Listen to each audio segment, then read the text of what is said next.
5가지 사랑의 언어. 사람은 위기의 순간에 본능적으로 서로 껴안는다. 신체 접촉으로 아주 강력하게 사랑을 전달할 수 있기 때문이다. 다른 어떤 때보다 위기의 순간에 사랑이 필요하다. 위기가 닥치는 것은 어쩔 수 없지만 사랑을 받으면 그것을 헤쳐나갈 수 있다. 결혼 생활을 하다 보면 위기를 맞게 된다. 부모와의 사별은 피할 수 없는 일이다. 자동차 사고도 수없이 일어난다. 질병도 사람을 가리지 않고 찾아온다. 좌절은 삶의 일부분이 되었다. 이러한 위기 순간에 배우자를 위해 할 수 있는 가장 중요한 일은 사랑하는 것이다. 당신 배우자의 제1의 사랑의 언어가 스킨십이라면 울고 있는 배우자를 껴안아 주는 것 이상 좋은 사랑의 표현은 없다. 이때 말로 하는 위로는 별 의미가 없지만 스킨십은 상당한 효과가 있다. 위기의 순간은 사랑을 표현할 기회다. 따뜻한 사랑의 접촉은 그 위기가 지나간 후에도 오랫동안 기억된다. 반대로 그렇게 하지 않아도 결코 잊지 않을 것이다. 오래전 플로리다 웨스트팜 비치에서 결혼생활 세미나를 한 후 계속 그 지역에 초대를 받고 있다. 그곳에서 피트와 패시를 만났다. 그들은 플로리다 출신은 아니지만 그곳을 고향이라 여기며 20년 이상을 살고 있었다. 어느 교회가 주최하는 결혼생활 세미나였는데 공항에 마중 나온 목사님이 피트와 렛이라는 부부가 그날 밤 나를 자기 집에 머무르게 하고 싶어 한다는 이야기를 했다. 나는 기분이 좋은 척했지만 사실 그런 초대에 응하게 되면 밤늦도록 상담을 해야만 한다. 스페인풍으로 잘 꾸며진 집을 목사님과 함께 들어서니 패시와 고양이가 우리를 맞았다. 집을 돌아보면서 나는 피트가 하는 사업이 아주 잘 되고 있거나 그의 아버지가 많은 유산을 남겼거나 엄청난 빚을 지고 있을 거라는 생각이 들었다. 나중에 보니 첫 번째 예감이 맞았다. 손님 방을 보여주기에 가보니 찰리라는 고양이가 4개의 실 침대 위에 드러누워 있었다. 나는 이거 고양이 세상이로군 하고 생각했다. 피트가 곧 퇴근했기에 간단한 간식을 들면서 세미나가 끝난 후 저녁 식사를 함께 하기로 했다. 몇 시간 후 저녁 식사를 같이 하면서 나는 무슨 상담을 요청하려나 하고 대신 기다렸다. 하지만 아무 말이 없었다. 오히려 그들은 아주 행복한 부부로 보였다. 이런 일은 정말 흔하지 않다. 나는 그들의 비밀을 캐고 싶었지만 몹시 피곤했다. 내일이면 세미나가 끝나고 이들이 나를 공항으로 곧잘 데려다 줄 텐데 라고 생각하면서 관찰을 계속하기로 했다. 세미나가 끝나고 우리는 45분 정도 걸리는 공항으로 가는 차를 함께 타게 되었다. 피트와 패시가 자신들의 이야기를 털어놓기 시작했다. 결혼 초기에 그들은 말로 표현할 수 없는 어려움을 겪었다고 했다. 그들은 같은 교회에 다니면서 또 같은 고등학교를 졸업하기까지 같은 마을에서 성장했다. 그들의 부모 역시 비슷한 생활 수준과 가치관을 가졌다. 그들이 즐기는 것도 비슷했다. 테니스와 보트 타기를 좋아했으며 가끔 같은 관심을 가진 것이 얼마나 많은지 이야기하기도 했다. 그들은 결혼 생활에서 오는 갈등 같은 것은 상상하지 못할 정도로 비슷한 것이 너무도 많았다. 그들은 고등학교 졸업반 때문에 데이트를 시작했다. 대학은 서로 다른 곳을 다녔지만 자주 만났다. 그는 경영학 하기를 그녀는 사회학 학위를 받은 지 3주일이 지난 후 그들은 결혼했다. 결혼 2달 후 피트가 좋은 직장을 갖게 되어 플로리다로 이사하게 되었다. 가족과 친지가 사는 곳에서 2,000마일이나 떨어진 곳이었다. 그들은 영원히 신혼을 즐기리라 생각했다. 처음 3개월은 이사하고 새 아파트를 구하는 등 함께 사는 것이 무척 행복했다. 약 6개월이 지난 후 패시는 피트와의 관계가 소원해지는 것을 느꼈다. 그는 직장에 있는 시간이 길어졌고 집에 있을 때도 컴퓨터 앞에서 상당한 시간을 보냈다.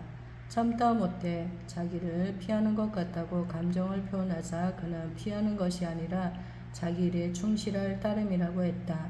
그는 그녀가 자신의 일에서 받는 압박을 이해하지 못하고 더욱이 직장에서의 첫 1년이 얼마나 중요한지 모른다고 했다. 패시는 기분이 상했지만 두고 보기로 했다. 패시는 같은 아파트에 사는 여러 부인들과 친해지기 시작했다. 가끔 남편이 늦게 퇴근하는 것을 미리 알면 친구들과 쇼핑한 후에 집에 돌아왔다. 어떤 때는 남편보다 늦게 돌아오기도 했다. 이때 그는 몹시 화를 내며 생각 없이 무책임하게 행동한다고 비난했다. 그러면 패시는 대받아서 누가 할 소리인지 모르겠군요. 누가 무책임하다고요? 당신은 언제 퇴근하는지 전화도 하지 않았어요. 당신이 언제 퇴근하는지도 모르는데 어떻게 늘 기다리고만 있겠어요. 그리고 당신은 집에 있어도 항상 저 멍텅구리 컴퓨터 앞에만 있잖아요. 당신은 아내가 필요 없어요. 컴퓨터만 있으면 되잖아요. 라고 옹주했다. 피트가 큰 소리로 난 아내가 필요해. 당신 모르겠어? 그게 바로 우리 문제야. 나는 아내가 필요하다고 라고 했다. 그렇지만 패시는 이해하지 못했다. 그녀는 극도로 혼란스러웠다. 그 문제를 해결하려고 도서관에 가서 결혼 생활에 관한 책들을 빌려다 읽었다. 결혼이 이런 것이 아닌데 해결책을 찾아야 돼. 라고 생각했다. 피트가 컴퓨터 방으로 들어가며 패시는 책을 집어 들었다. 어떤 날은 자정이 넘도록 책을 읽었다. 그러면 남편은 잠자러 가다가 그녀가 독서하는 모습을 보고는 조소하듯이 당신 대학 다닐 때 그렇게 열심히 공부했으며 전 과목 A 학점을 받았을 거야 라고 했다. 그러면 패시는 나는 지금 대학생이 아니에요. 난 지금 결혼 생활을 하고 있고 C 학점만 되면 만족하겠어요 라고 대꾸했다. 피트는 더 이상 아무 말 없이 침실로 갔다. 결혼 생활 1년쯤 되었을 때 패시는 절박했다. 이전에도 한 얘기지만 다시 그녀는 차분히 피트에게 우리 결혼 생활 상담을 받아야겠어요. 우리 함께 가지 않을래요? 라고 물었다. 그러자 피트는 나는 상담이 필요하지 않아. 상담받을 시간도 없고 나는 결혼 생활 상담 같은 거 필요하지 않다니까 라고 했다. 그럼 나 혼자라도 갈래요? 하고 패시가 말했다. 좋아, 상담이 필요한 건 당신이니까 라고 피트가 대꾸했다. 대화는 이렇게 끝났다. 패시는 정말 외로웠으며 다음 주에 결혼생활 상담가를 만나기로 했다. 3번에 걸친 상담이 끝난 후 상담가는 피트에게 전화를 걸어 결혼생활에 대해 어떤 생각을 갖고 있는지 알고 싶다고 했다. 피트는 그의 말에 동의해 치유 과정을 진행시켰다. 6개월 후 새로워지는 결혼 생활을 보며 그들은 그 사무실을 나섰다. 나는 피트와 패스에게 상담을 통해 무엇을 배웠나요? 라고 물었다. 피트가 체프만 박사님, 사실 우리는 서로의 사랑의 언어를 구사하는 것을 배웠어요. 상담가가 그 용어를 사용하진 않았지만 오늘 강의에서 바로 그것임을 알았지요. 그때 받은 상담을 생각하면서 그것이 어떻게 우리의 결혼 생활에 영향을 미쳤는지 깨달았어요. 결국 우리 부부는 서로의 사랑의 언어를 말하게 되었어요. 라고 대답했다. 그럼 당신의 사랑의 언어는 무엇이지요? 라고 나는 물었다. 스킨십이에요. 라고 주저없이 대답했다. 스킨십이 확실해요. 라고 패시가 대꾸했다. 그러면 패시 당신은 함께하는 시간이에요. 그가 직장일과 컴퓨터에 매달려 있을 때 내가 그토록 원하던 것이었지요. 스킨십이 그의 사랑의 언어라는 사실을 어떻게 알았나요? 그것을 알기까지 오래 걸렸어요. 상담을 받으면서 서서히 드러났어요. 처음에는 피터 자신도 몰랐어요. 라고 패시가 말했다. 그녀 말이 맞아요. 나 자신에 대해 자신감이 없었기 때문에 아내가 스킨십을 하지 않아 소원하게 된다는 것을 알거나 인정할 수 없었어요.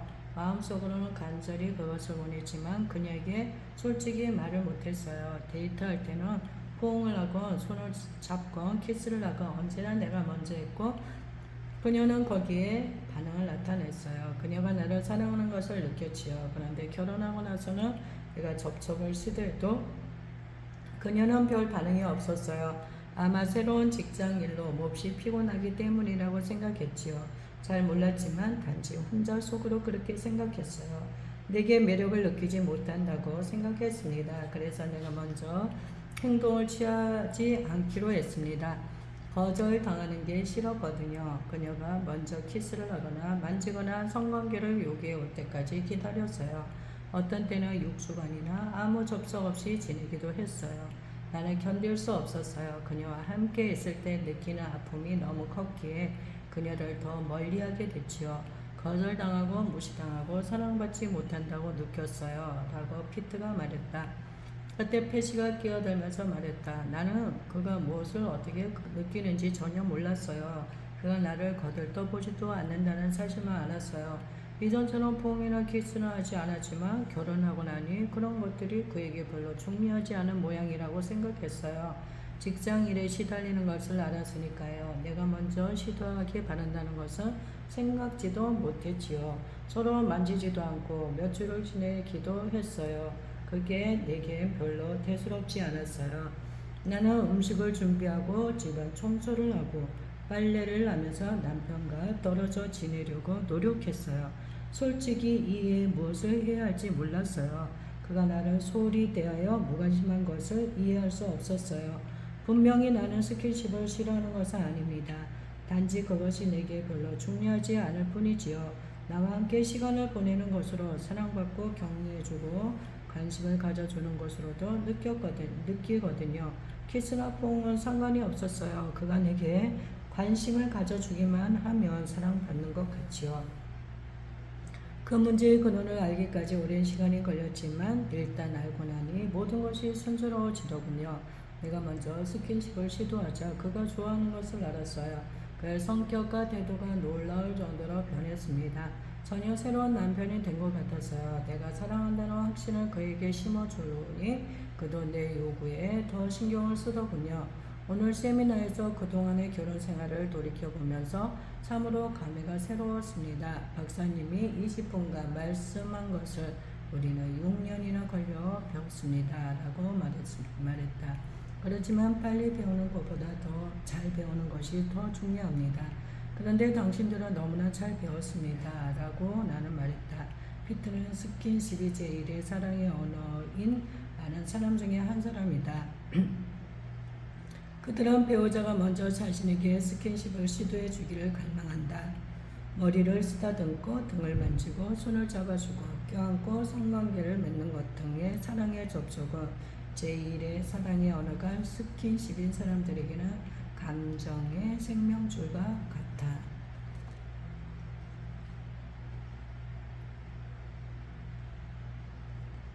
배우자의 사랑의 언어가 스킨십일 경우 팁. 차에서 내려 쇼핑센터로 들어갈 때 배우자의 손을 잡아준다. 함께 식사할 때 무릎이나 다리를 들어 배우자와 접촉한다. 배우자를 깨우면서 요즘 내가 당신을 사랑한다고 말했던가? 라고 말한다. 팔로 안고 등을 쓰다듬으면서 당신이 최고야 라고 계속한다.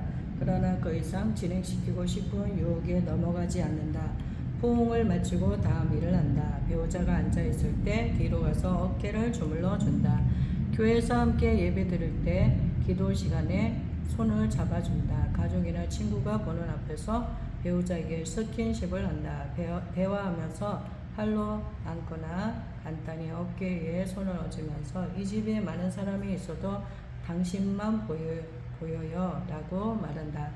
배우자가 집에 들어올 때 평소보다 한 걸음 빨리 반갑게 맞이한다. 중요한 것은 늘 같은 방식으로 하지 않고 작은 접촉 경험을 하게 하는 것이다.